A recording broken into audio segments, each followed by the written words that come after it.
Tidak terasa kita sudah sampai ya pada topik terakhir kita hari ini, di mana ada pernyataan dari KPK tentang rata-rata kekayaan anggota DPR berjumlah Rp 23 miliar. Sebentar lagi akan bergabung dengan kita reporter kanal news liputan6.com, Dito, yang akan menjelaskan langsung dari KPK. Halo Dito. Ya, selamat siang Ratu. Selamat siang Dito. Baik Dito, langsung saja. Iya, terdengar jelas suaranya, aman Dito.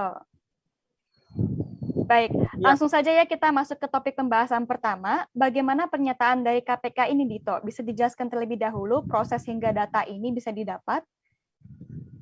Baik Ratu. Ya, pemirsa liputan6.com, saat ini saya tepat berada di depan gedung KPK Jakarta Selatan dan akan melaporkan terkait laporan hasil harta kekayaan penyelenggara negara yang kemarin sempat dirilis oleh KPK, oleh Deputi Bidang Pencegahan Monitoring Komisi Pemberantasan Korupsi Pak Pahala Nainggolan.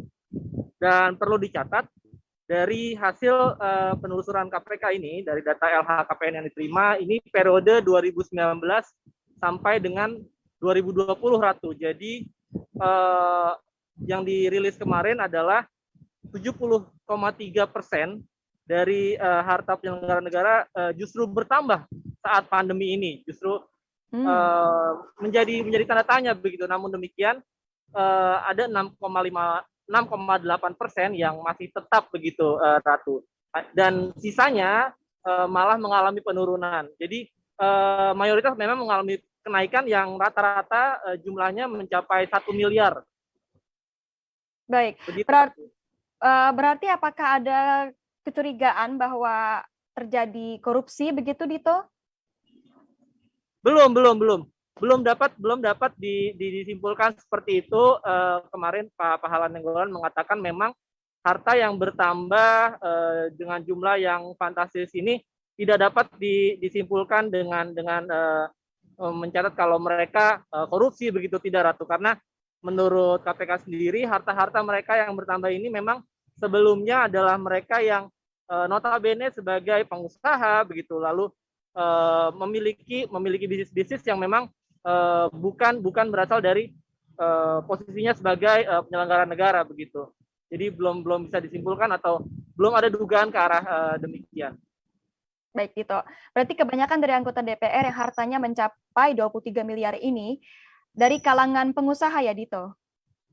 Betul. Memang background mereka yang memang tidak pure sebagai penyelenggara negara atau tidak pure sebagai wakil rakyat, karena sebelumnya mungkin mereka tercatat sebagai bisnis, pengusaha, mungkin seperti itu, Ratu. Baik. Apa alasan dari KPK untuk mengumumkan hal ini, Dito?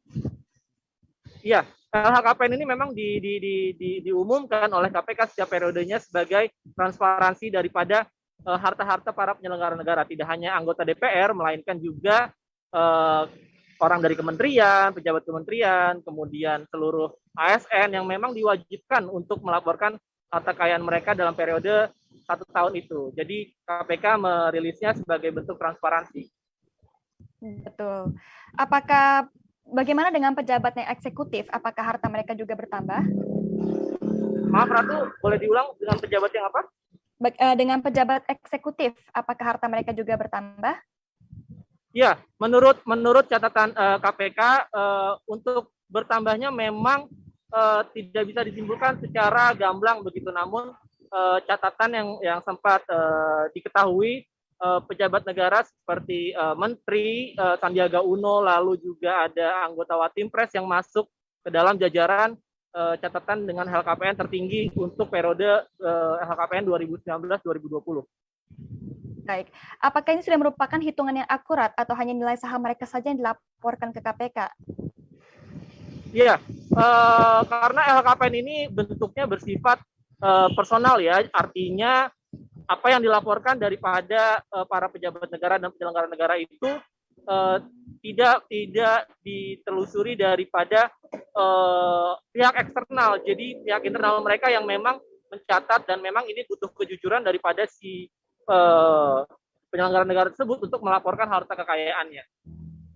Baik, dari sisi mungkin Pusat Pelaporan dan Analisis Transaksi Keuangan atau PPATK, apakah ini juga merupakan hasil dari temuan mereka juga? Sementara ini LHKPN memang baru menjadi domain daripada KPK sendiri. PPATK belum menanggapi terkait laporan LHKPN daripada yang dirilis KPK kemarin, Ratu. Oke, baik Dito. Mungkin ditegaskan sekali lagi ya bahwa ini belum berarti suatu dugaan atas terjadinya korupsi kepada mereka yang hartanya bertambah, karena kebanyakan dari mereka ini adalah dari kalangan pengusaha, Dito, dan bahkan ada juga beberapa orang yang mengalami penurunan hartanya ya, Dito, ya, selama lagi pandemi. Betul, Ratu. Jadi memang mayoritas mengalami penambahan, namun tidak bisa diartikan penambahan ini merupakan dugaan hasil daripada aksi-aksi atau mungkin ada dugaan rasuah, itu belum bisa disimpulkan demikian. Oke, mungkin Dito. Apakah langkah selanjutnya dari pengumuman ini? Apa akan dilanjutkan nanti sebagai temuan?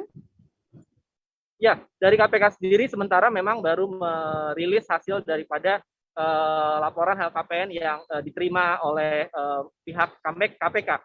Namun demikian, hal tersebut jika nantinya ada dugaan atau mungkin ada laporan terkait yang memang mencurigakan, KPK akan menindaklanjuti memang kalau laporan tersebut bisa dibilang valid begitu. Baik, Dito. Sejauh ini Dito juga sekarang sudah di KPK langsung ya? Belum ada lagi update? Ya, baik kalau begitu, Dito. Terima kasih, Dito, atas laporannya. Sama-sama, Ratu. Iya, baik, Dito.